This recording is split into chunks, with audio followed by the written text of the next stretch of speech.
Hey, good job. She climbed the damn thing. I got her a new scratching post. The old one became moldy very, very suddenly.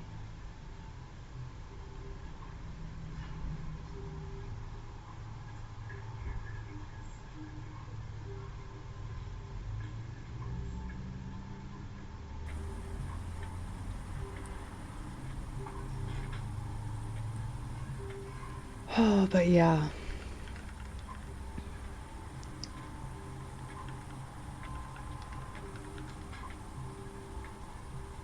Anyway, I guess I want to say from the psycho perspective, like from the psychological perspective, that our minds are delicate creatures, you know?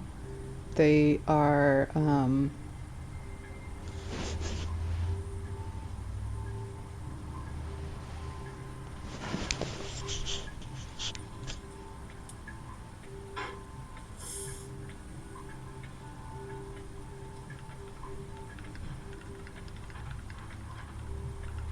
trying to figure out how to put this, because I was thinking about it earlier in the sense of like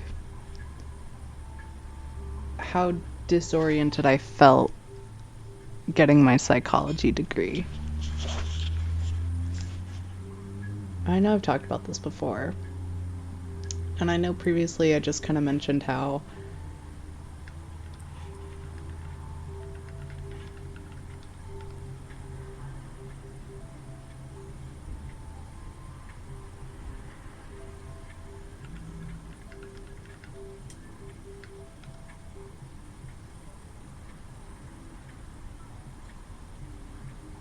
like how much trepidation I felt trying to like learn about the black box of the mind or whatever, but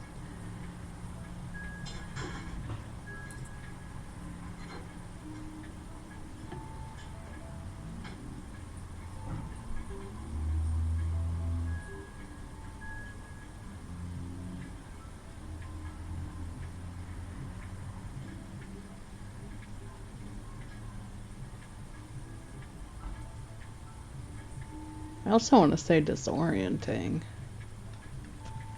in the sense that I had never, prior to like going to this 4 year university as a 2 year transfer, you know, off of my associate's degree, which was like the frugal route that was advised to me that I still like really struggled to do. Um, it was just hard to keep my attention in school, and it was hard to keep myself like motivated, but um,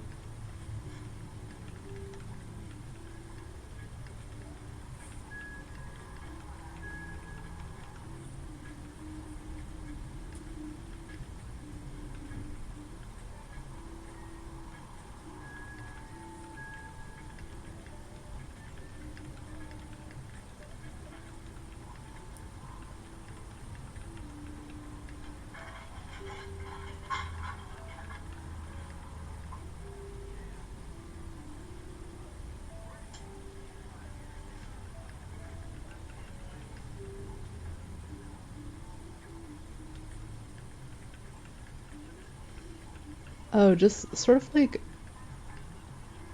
I guess these other factors in my life had occurred, and this is what I had been hoping would be the silver lining of doing like, I don't know, older adult education. Not like, you know, finishing my degree at 32 isn't insane, you know, the bachelor's degree. It's not like way too long, but it's also like not, you know, a lot of 24-year-olds also finish their bachelor's by that time. So it's like,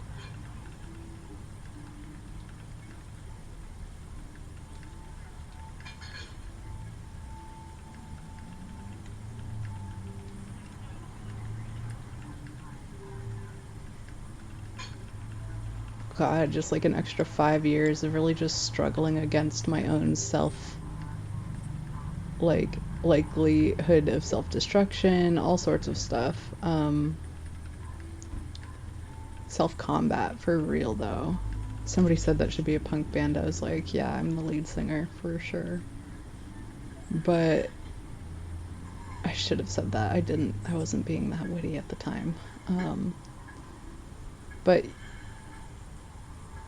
but yeah, I spent all this time getting the degree, and then I was disoriented. Oh yeah, the silver lining that I had hoped would occur did occur when like my age and like experience in the world lent itself to my education.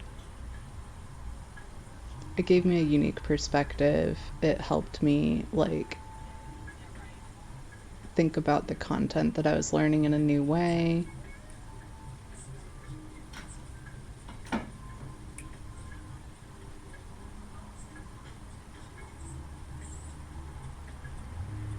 So I definitely think if you're, over 30 and contemplating going back to school, it's worth it. It's never a bad idea. Um, there's just so much enrichment to be had, to be honest.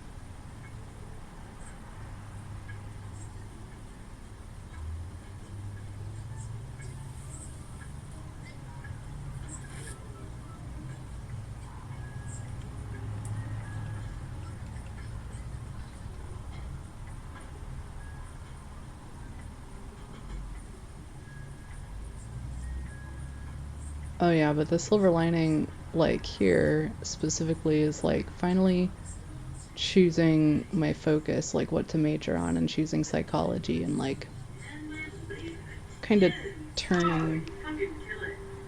So tired of hearing that.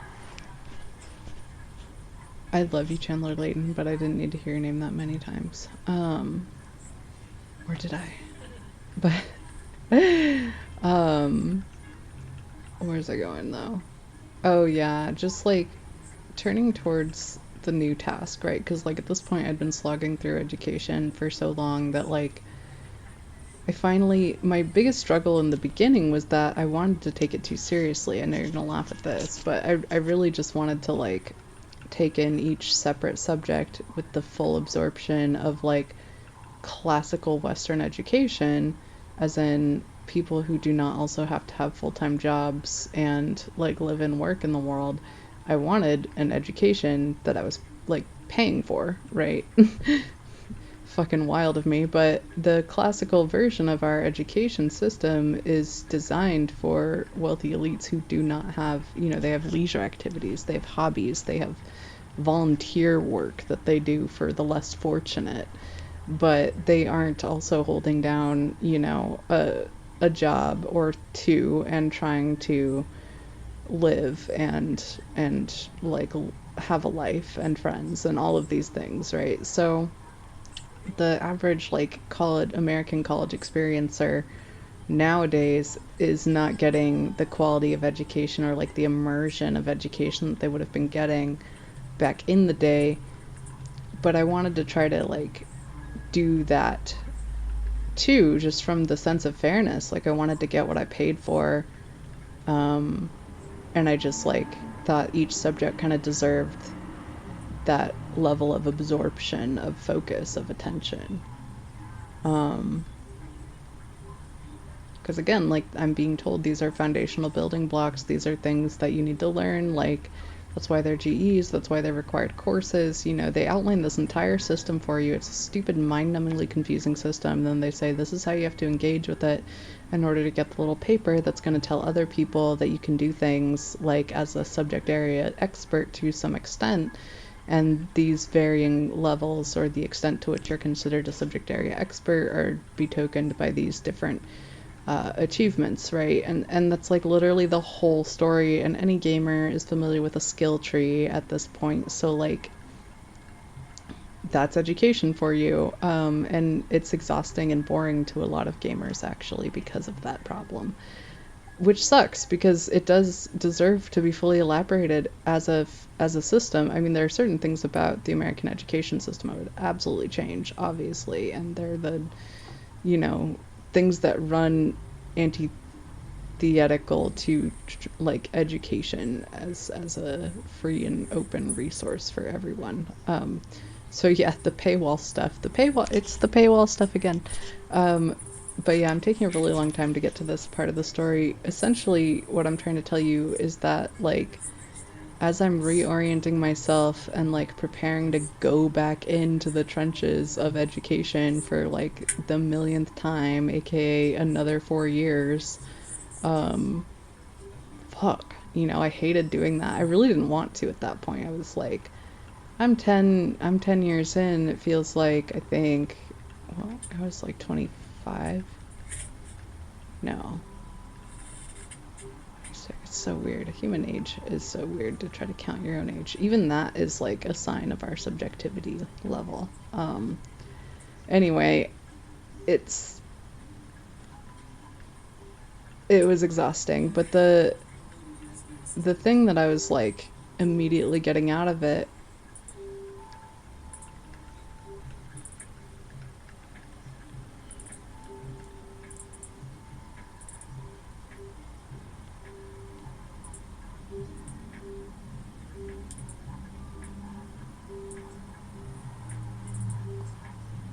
just like having had the benefit of this perspective and like this being the path I took, was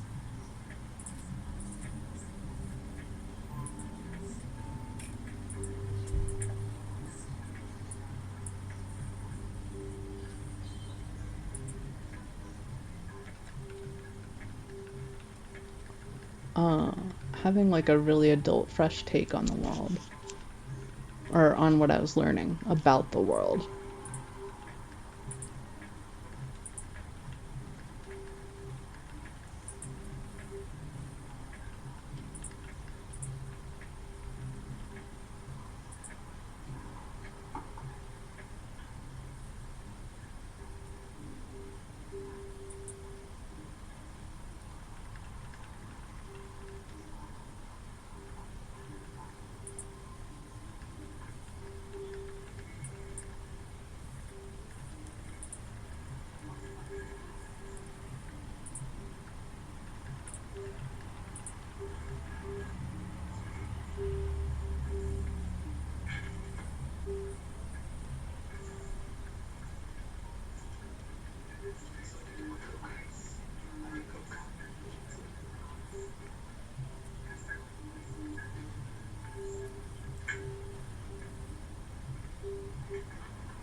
And it was challenging because, you know, I'd had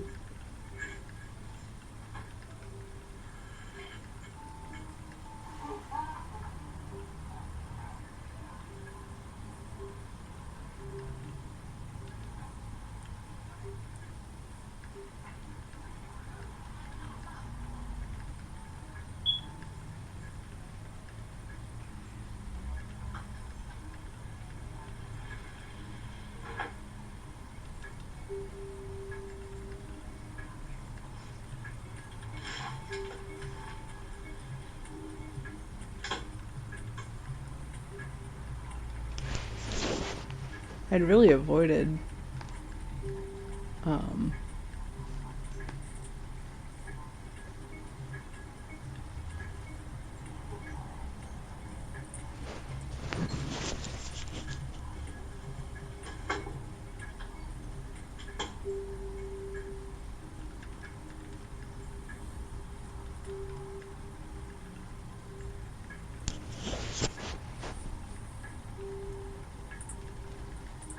really avoided psychology in education for a long time, just like as a whole field, because early exposure to it was just so disheartening. I was like, okay, you know, I think there's just so much more magic in consciousness than what the entry level psych stuff is giving me. And I'm not like, if this is what you're giving me, like, I'm not ready to approach advanced level psych stuff without more of my own, like, worldview in place, I guess. So to jump into it, you know, as a final subject focus area for a bachelor's, I know it's like not that exciting, but I was doing a master's as well, uh, mostly in academic research.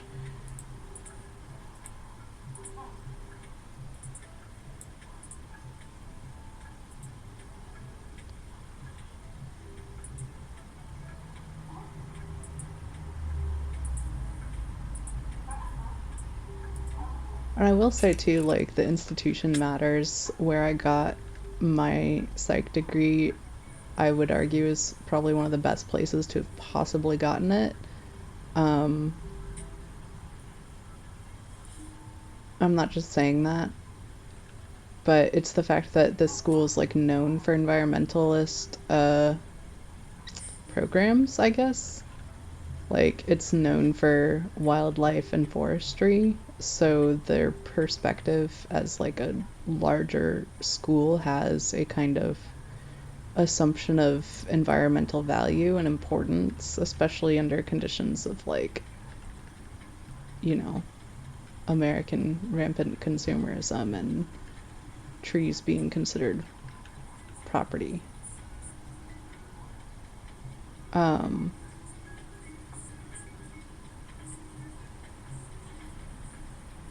so I think learning about the psychology of human like mind, or the way that human minds are constructed and influenced and like built and can be and reconstructed. I know every time I say stuff like that, it freaks people out.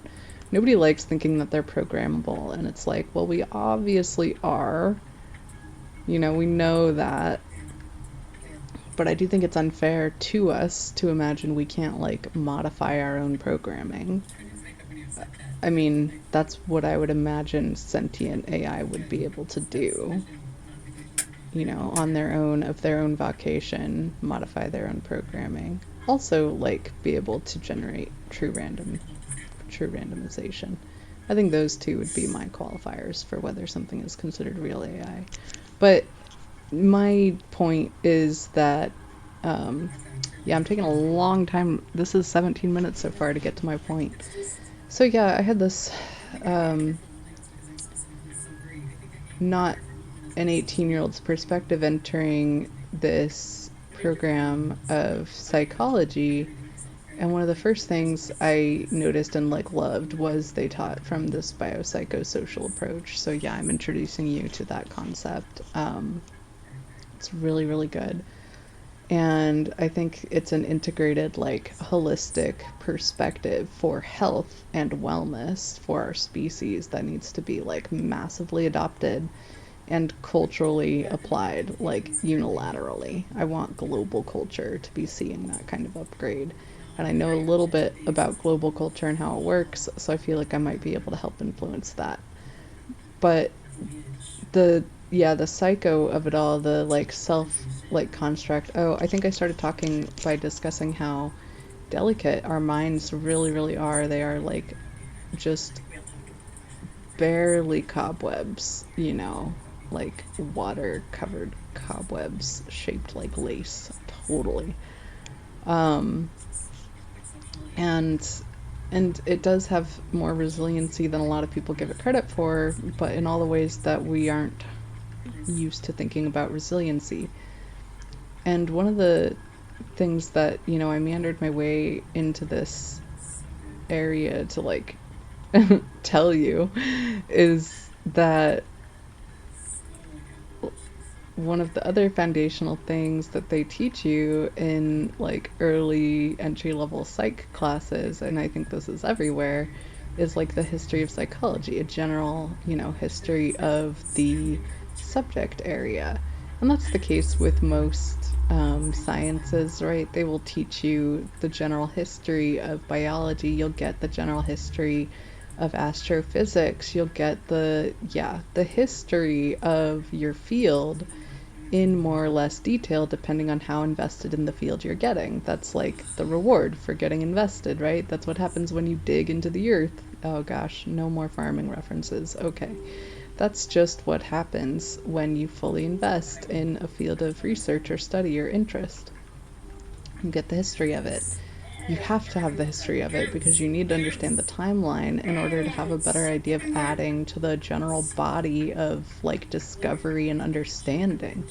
So if you don't have the timeline down, you can't add to it. And if you can't add to it, then you're participating in that field of research for either, yeah, for some other end, and like, why, what's your angle, dude, you know? And that's one reason I trust academia as like an institution more than I do other institutions, because I'm like, your whole job is to like learn and gather knowledge, and that can be dangerous in the same way that like book I outlined before about, you know, controlling all the knowledge, or like why Google is threatening in a dangerous fashion to do something similarly fascist. But in general, I do think that, yeah, it's it's good to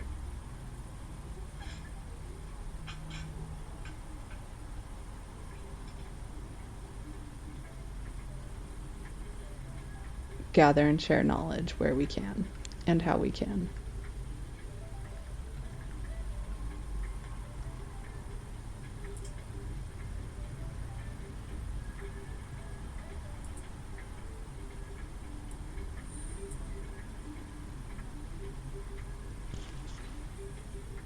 This is a very long single story that I'm telling, but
um, sorry, I kind of lost my train of thought.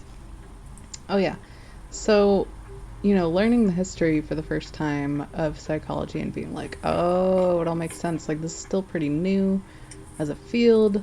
It's had some pretty unfortunate like occurrences in that field as far as like what has moved it forward as a science. It's like deeply ambiguously coded, culturally speaking, emotionally speaking.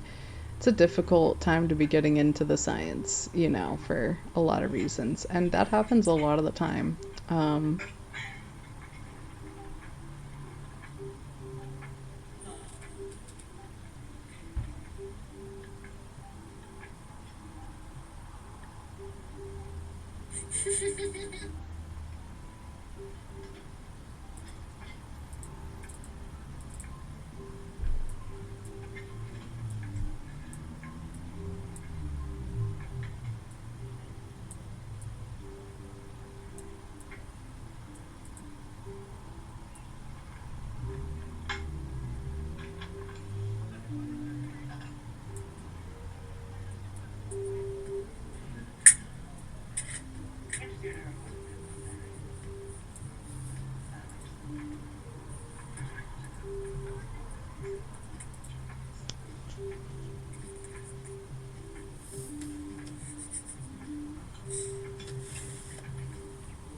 but as you know, I love history, I love timelines, so I do tend to like,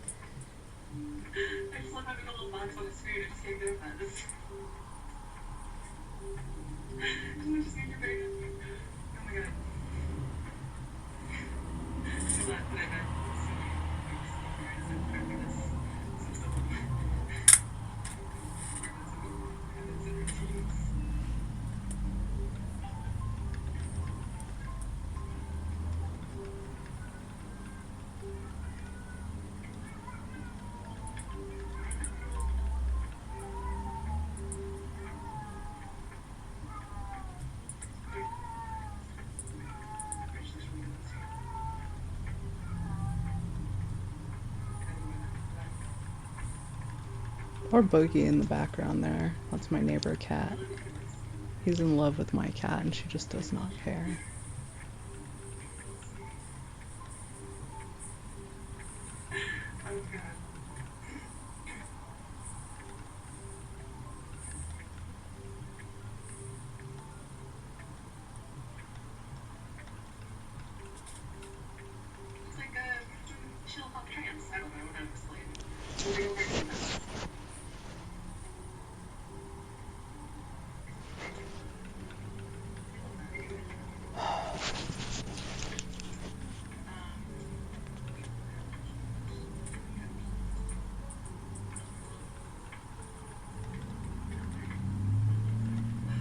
Oh yeah, so anyway,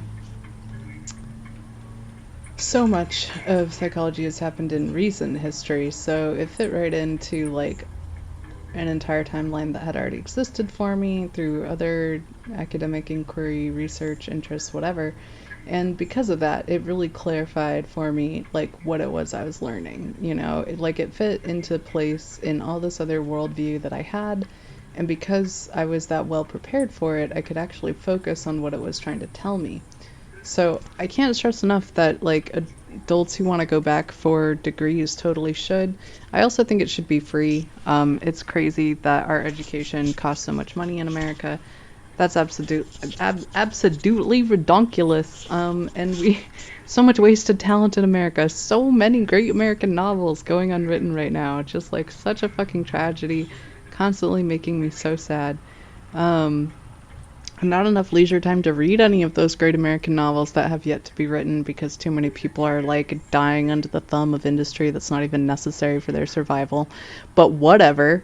Anyway, the thing that I was getting out of this like really short timeline of psychology is that you're seeing it, at least I was anyway, seeing it from the perspective of like the bare timeline facts of like who added what to the body of science and why and how, and that's the stuff that makes it like mind-numbingly boring for people to create timelines like this in the first place. But the interesting part is always like the culture, like who were those people, how did they live their lives, what was it like, what was it like to be Kinsey? We all want to know. um do we want to know?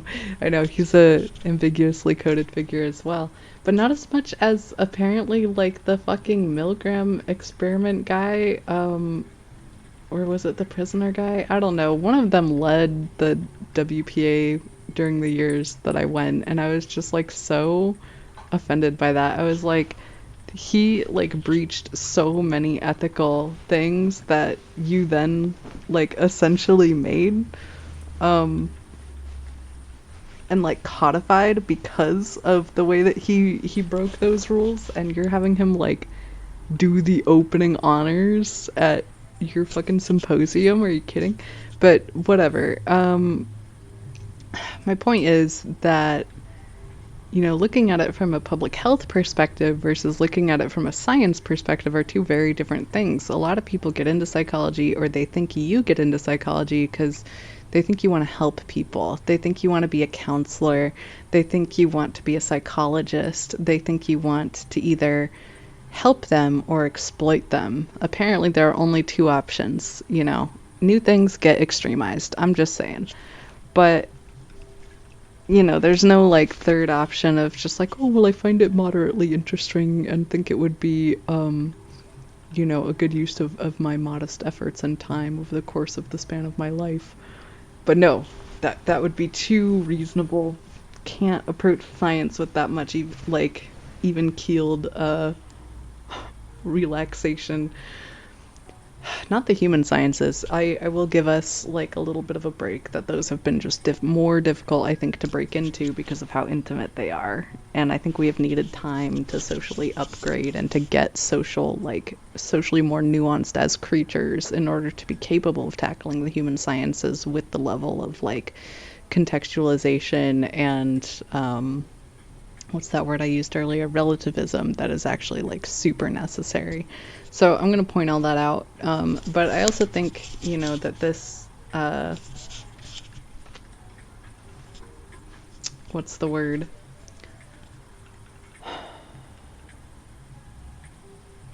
the social upgrade and cultural like improvement that we have seen in order to come to this point implies also that plenty of non-scientists are capable of making insights and intuitive leaps and probably disastrous monsters, you know, Frankenstein level, far outside of academia and outside of the purview of those rigidly ethical IRB boards and the IRB process in general, which, you know, plenty of Cambridge Analytica, other for-profit places are already doing that. So what I would really encourage is the average citizen, the average person, if you live in this land and you are subject to its laws or being subjected to its laws, that includes you.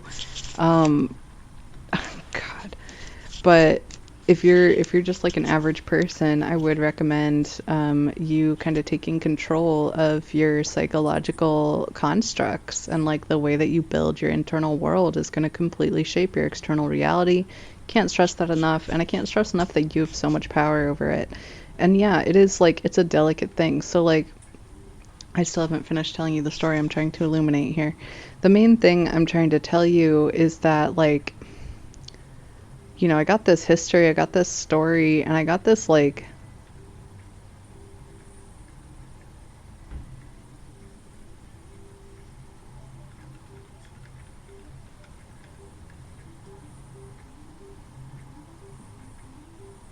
kind of bare bones explanation for why the human care aspect of psychology has run into so many difficulties. And that's a question everybody wants answered, right? Like, ooh, if you're so good at caring for people's mental health, why do you keep breaking people's brains and like, you know, subjecting them to just some of the worst possible mental torture that has ever existed, right? Like, and it's such a valid critique of a scientific discipline, right? A scientific discipline, a scientific discipline. It's so valid as a critique.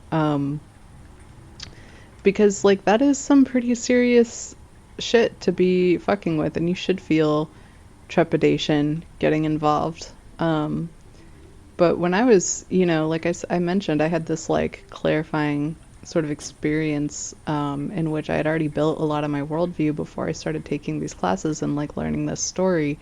So to me, it fell into place and seemed really, really clear in a way that I don't think would have happened if the inverse had been true. And what I mean by that is like thinking about it from the public health standpoint, thinking about it from like trying to help people with mental illness, which is how it's been categorically classified as like a discipline, as a need. It's how it's gotten funding, right? Because we have this mental illness problem. It's a public health concern, and it is affecting so much of society that, oh my god, I'm gonna fucking die if I have to hear Chandler Layton's name one more fucking time.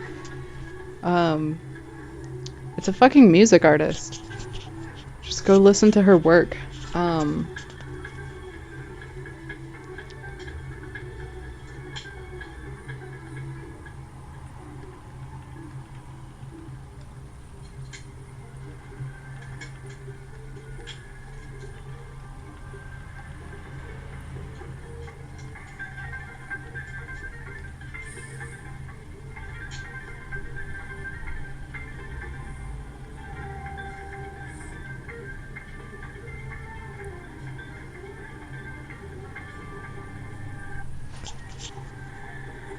Yeah, there was this like, in my recent history of psychology as a public health crisis story of funding, of like federal level funding for programs that were going to help the afflicted or not, right? And the like public opinion on what counts as helping hugely impacted that. This idea of like, should we gather all these mentally unwell people into institutions similar to hospitals and attempt to treat them? And it became so inhumane so quickly to treat them like that because we obviously didn't have the tools to treat them. Like, the biological sciences were not equipped to handle that entire process, you know, like what was really going on there. Their tools were different. And it like became clear. I'm not being clear in my storytelling. I'm so sorry. This is a very difficult like moment of epiphany that I'm trying to share with you that I had. And it's just difficult to share because it involved all these other things. But like, you know, in my living experience as a person in America, going through like relative poverty at most of my life, being like, oh yeah, mental health, you mean the like societal wide ill of corporate oligarchical oppression, maybe, you know, like I always just kind of treated it as like sort of a joke. Like, I'm sure people would be less depressed and anxious if they weren't being forced to try to fight for survival for resources that aren't actually scarce. Like, they're constantly being gaslit into thinking that they deserve to be miserable and that like becoming more miserable now will actually make them feel better. Like, this is a terribly unhealthy way to be. Of course they are unhappy. Like, that it just makes so much sense. I was so unwilling to be like mental health as a concept is even valid in a world where like the context of oppression is removed. And that's always, I mean, like, I'm always thinking about things from that framework. Always. It's like, well, within the context of liberation, right? Like, if we removed the oppression, would this still be a problem? And like, that goes as far as it goes, right? Because the oppression is pretty fucking monolithic. It's pretty unchanging day to day.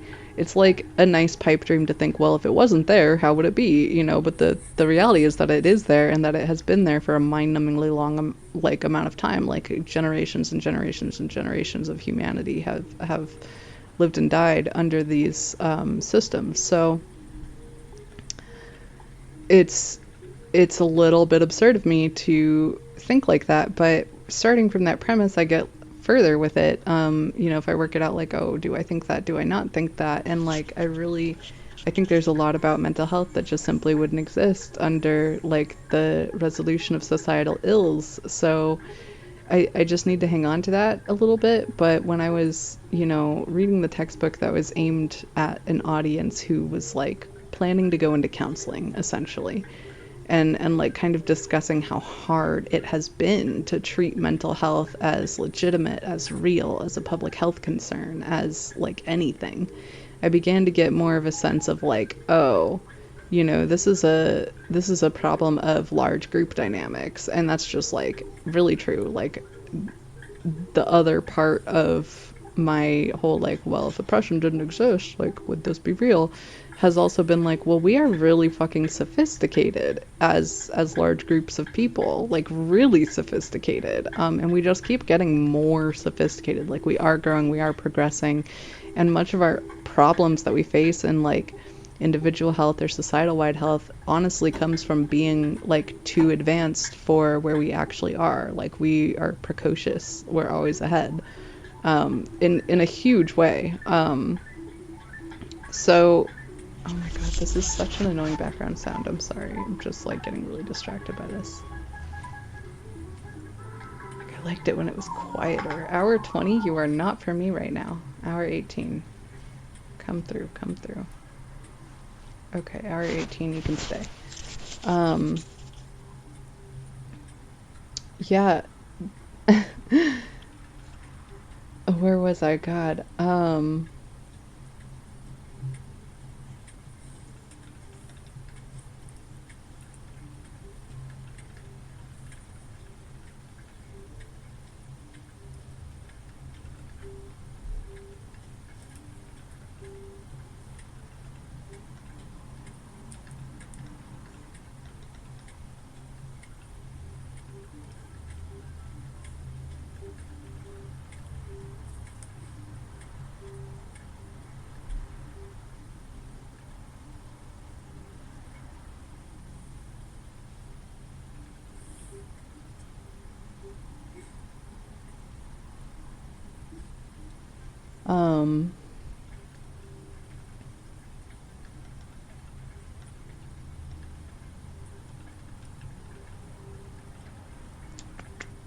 Oh yeah, but treating mental health as a public health crisis and how difficult that's been and how like much more recent it is that it's been gaining traction in the healthcare community as like real and not curable because a lot like a big challenge of like mental health and being integrated with more classic forms of medicine has been language and like word choice being so meaningful and like not having the same meaning in both spheres. So that's been, like overwhelmingly problematic. But this little timeline that I was being told was about how mental health institutions were first created and then closed for being like not effective or for being inhumane or cruel or whatever. But like those people just became homeless. Like the people who had been forced into these institutions didn't, they didn't have anywhere to go. They just became homeless people. So it just like made problems so much worse in so many ways. And looking at that, I had this just moment of epiphany of like, oh, it's just been like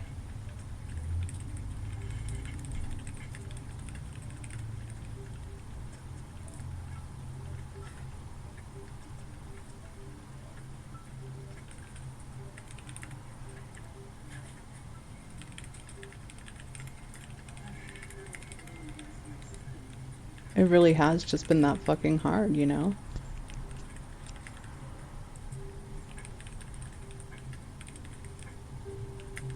I mean, thinking about it outside of an authoritarian framework, it means that like enough people gained enough traction at a federal government level, advocating on behalf of people suffering mental health crises, whatever they are, um, advocating for them to get treatment, whatever that treatment is or should be, basically petitioning the central authority figure for care. But like a large enough group of people would have had to do it in a way that saw it get executed at the extent to which it did. And there are plenty of like, this is the cynical side, there are plenty of ways in which it's, I'm going to assume it was lucrative to do, that it was financially the move to be creating these institutions to some extent. So yeah, honestly, I don't even know where I'm going with this at this point, but my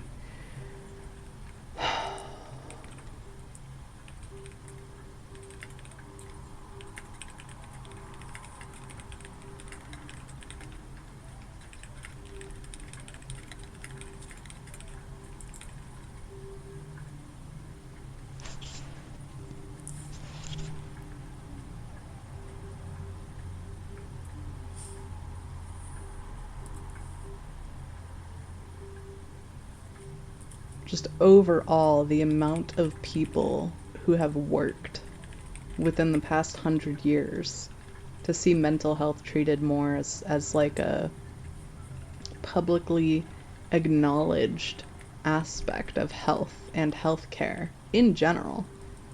It's wildly cool.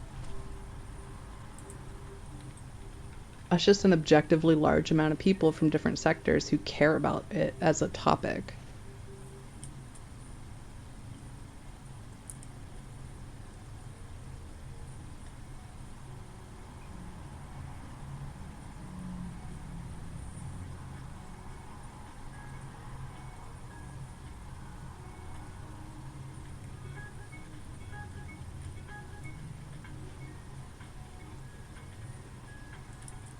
And this biopsychosocial approach is a lens, like a viewpoint or a perspective that, when integrated,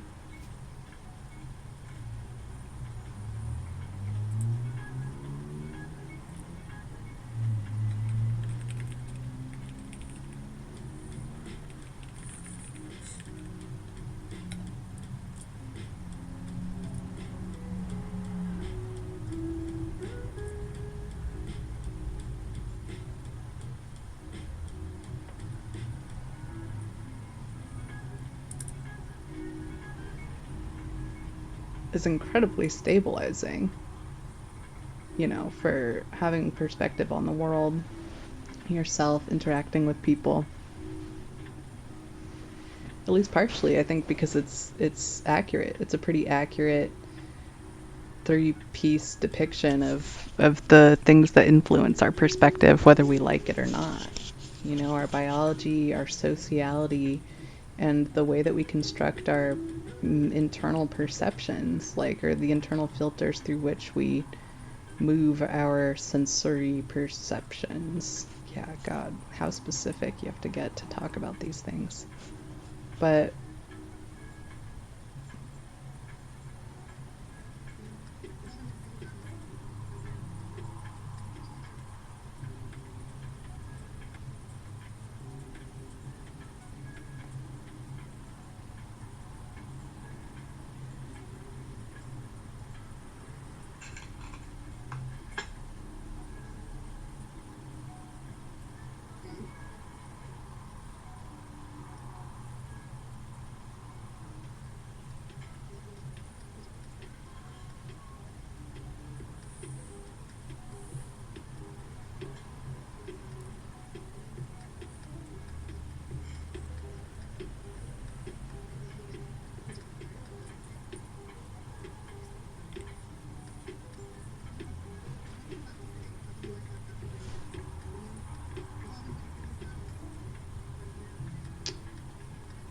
But yeah, it's a difficult thing to do. That's why I ended the last episode just complimenting trans women as a general rule for overcoming some of the internal blocks I can imagine them having or experiencing when it comes to deconstructing and then reconstructing their concept of who they are as people.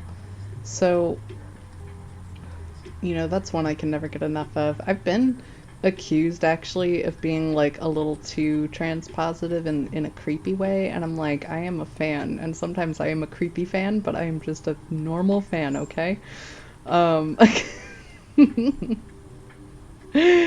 I'm a fan about a lot of stuff. That's what makes it kind of okay. Kind of okay. I spread out my fandom far enough that I don't give too many people the creeps too often.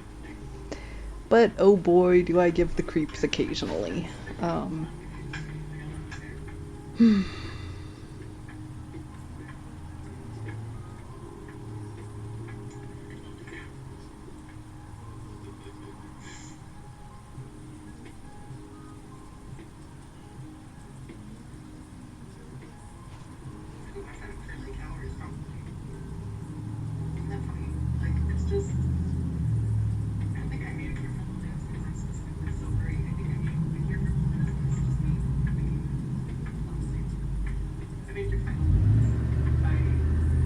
but hopefully, you know, overall, I'm giving reassurance, not creeps.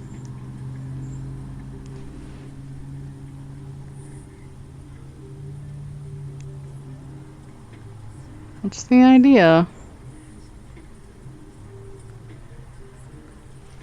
I've never been more anxious, though, to speak to any room.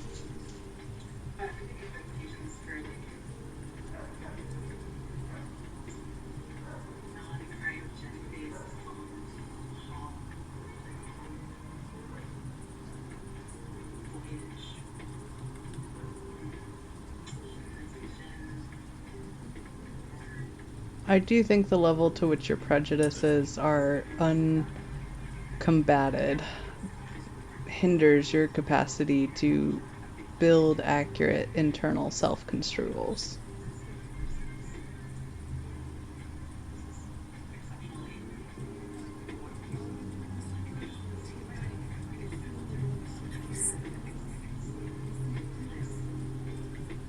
If you can't build accurate internal self-construals, it makes it really hard to like move in the world with any precision. So that's a problem, obviously.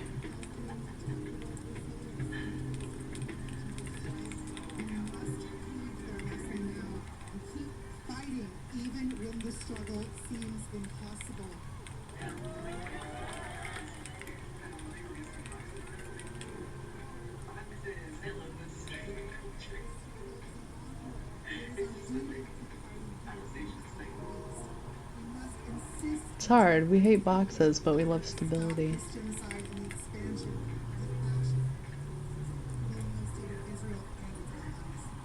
We must work together to stop the war machine. There are so many ways to stay engaged in this work beyond I marching also don't and think we shouting would from hate the boxes roads. that much You don't have to if people wait didn't for keep trying to put us protests in to show your them. solidarity with Like, the I think we are Palestinians. cats about boxes. We're Everyone okay if agrees we on get what in them tactic is ourselves most and we're effective, taking a nap, but the but if reality other is people that put us in the box, we're togetherness just of like, all kinds of no. tactics to stop something as powerful as imperialism. Back to the links. We really connect. Hit them where it hurts. You can download an app like No Thanks that helps you avoid buying products with any ties to Israel. You can create spaces to talk, learn, and teach about Palestine in your community.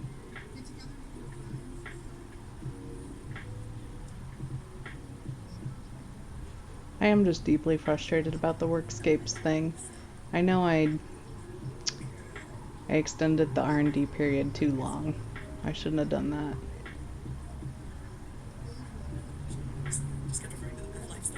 I left myself tired. I did too much experimenting, and I ended up feeling just like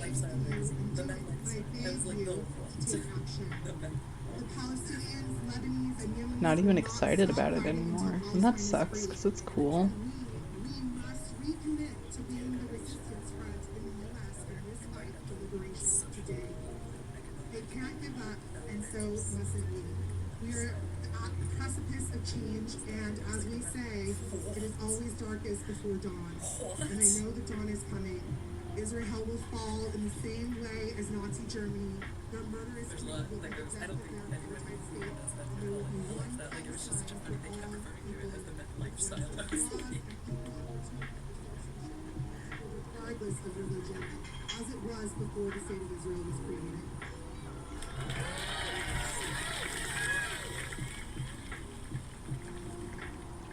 But yeah, the psycho touches the bio, you know, in some obvious ways. I mentioned ancestors in my last one. We do inherit ancestral trauma.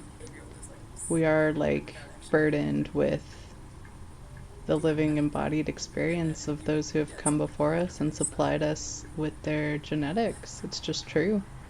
Stress lives in the body. What happens to you like lives in your body and it gets translated to your children. It's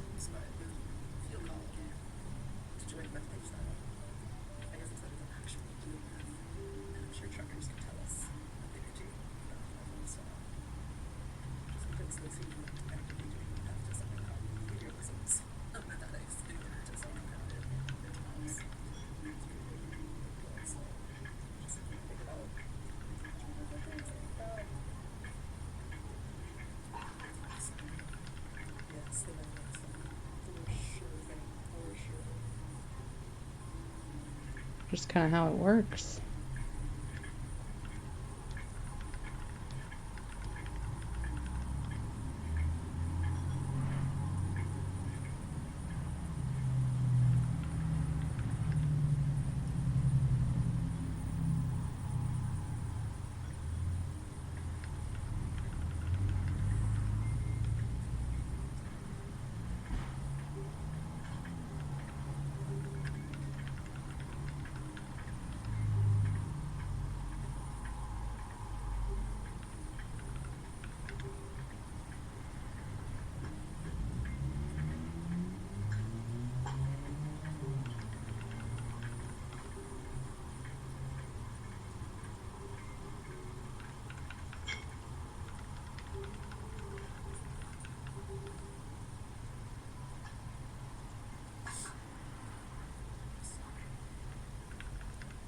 Yep, that's me. Always just trying to keep up with the truckers and the Francos. Don't do math, guys. Stop it. Do less, actually. Don't help this death rushing along.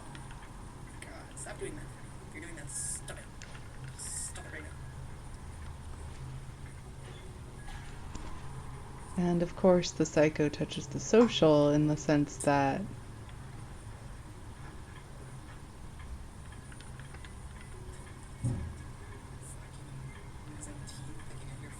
all the ways we construct our internal reality are going to impact our external relationships.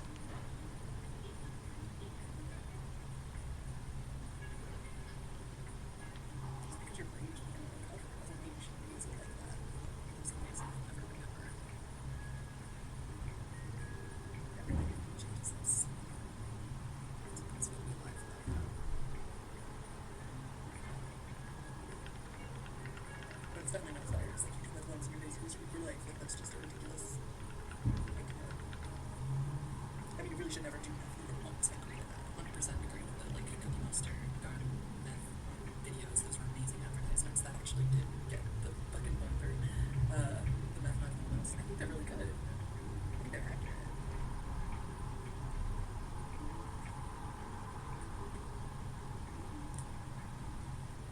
A lot of people, when they have sleep, who get addicted to meth, it's more about the, like, the actual lifestyle parts of it. The friends, the social relationships, the behaviors. It's primary argument that we are addicted to each other, not really our substances. But there's, of course, a neurochemical component that is highly addictive. And that part is not behavioral, it's not social, it's just straight up in your body, your cellular biology. And that part is like, But yeah, we have better capacity than we ever had in all of the history of our species for both communicating with one another and with being sophisticated in the way we construct ourselves. It's a pretty fucking exciting and scary time to be alive. It's all the social, the behavioral, all that other stuff that makes things so much harder to cope with for people once they start. And it's all that stuff that makes people start the first place by experiencing observation. Could something with meth up without other people involved, without there being a larger social relationship thing. Yeah, I guess I'm still thinking of that. That was a good, it was a really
God, I hate it when people leave dogs in cars.